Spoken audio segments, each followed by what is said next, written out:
सबसे पहले आप सभी दर्शकों को मेरा प्रणाम। आज मैं एक कहानी लेकर आया हूँ, एक ऐसे राजा की, जो अपने समय का रिचेस्ट किंग कहलाता था। और उस राजा के कहानी के माध्यम से मैं कोशिश करूँगा कि आपको ये समझा सकूँ कि अर्थव्यवस्था यानी इकोनॉमी कैसे काम करती है। तो चलिए, आज का ये वीडियो शुरू करते हैं। क्या आपने मंसा मूसा के बारे में सुना है? वह साउथ अफ्रीका के एक देश माली का राजा था और उसे पृथ्वी का अभी तक का सबसे धनी व्यक्ति माना जाता है। लेकिन क्या आप जानते हैं कि उनकी अपार संपत्ति का मिस्र की अर्थव्यवस्था पर यानी इजिप्ट की अर्थव्यवस्था पर कैसा प्रभाव पड़ा? तो आइए जानते हैं इस बारे में। लैटिन भाषा में इकोनॉमिया शब्द का अर्थ होता है अभाव यानी लैक। इसका मतलब यह है कि किसी भी जगह की अर्थव्यवस्था का एग्जिस्टेंस बनाए रखने के लिए अमीरों के साथ साथ गरीबी का भी होना जरूरी है। लेकिन मनसा मूसा की एक हरकत की वजह से पूरे इजिप्ट यानी मिस्र की इकोनॉमी बर्बाद हो गई थी। जब मनसा मूसा मिस्र से गुजरे तो उन्होंने उस हर एक गरीब को सोना यानी गोल्ड बांट दिया जिसे भी उसने देखा।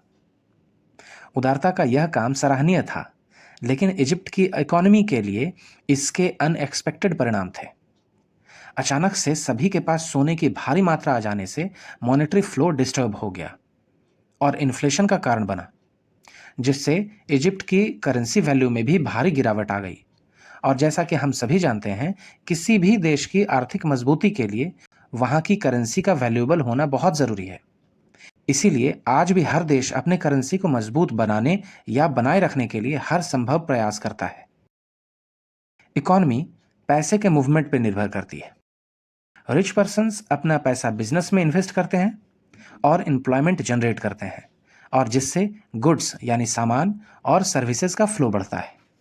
यह इकोनॉमी को अमीरों से गरीबों तक या जिनके पास कम है उनके पास फ्लो कराता है। अर्थव्यवस्था के सही ढंग से काम करने के लिए मनी का यह सिस्टम काफी आवश्यक है। इसीलिए माना कि मनसा मूसा की उदारता का कार्य निसंदेह नेक था, लेकिन यह किसी भी अर्थव्यवस्था के सेंसिटिव बैलेंस को हाईलाइट करता है। जैसा कि मैंने पहले कहा, इकोनॉमिया का मतलब होता है लैक यानी कमी। इसीलिए एक अर्थव्यवस्था किसी भी प्रकार की कमी के बिना कार्य नहीं कर सकता है। यानी इकोनॉमी के सही से काम करने के लिए किसी न किसी के पास पैसों की कमी का होना भी जरूरी है। इसे इस ढंग से समझें कि जिस भी समय ये कमी नहीं रह जाती है, अर्थव्यवस्था सही ढंग से काम नहीं कर सकती। अंत में मनसा मूसा की कहानी अर्थव्यवस्था के मूलभूत सिद्धांतों को दर्शाती है। इसीलिए मनी स्वाभाविक रूप से फ्लो होने चाहिए, और इस फ्लो में कोई भी व्यवधान पूरी अर्थव्यवस्था के लिए गंभीर परिणाम हो सकता है।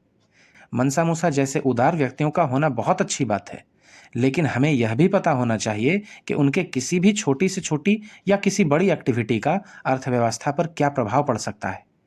आज के वीडियो को धैर्यपूर्वक देखने के लिए आप सभी दर्शकों का बहुत बहुत धन्यवाद।